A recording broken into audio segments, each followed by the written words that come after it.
কারিগরি ও বৃত্তিমূলক শিক্ষা, প্রশিক্ষণ এবং কর্মসংস্থান সেবাকে আরও শক্তিশালী করতে সমন্বিত উদ্যোগ নিয়েছে সরকার।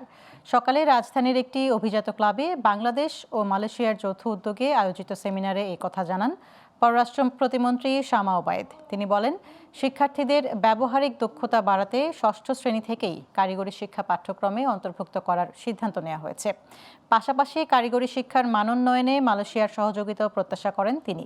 সেমিনারে কৃত্রিম বুদ্ধিমত্তা, উদীয়মান প্রযুক্তি, দক্ষতা উন্নয়ন এবং ভবিষ্যৎ কর্মসংস্থানের সম্ভাবনা নিয়ে আলোচনা করেন বক্তারা।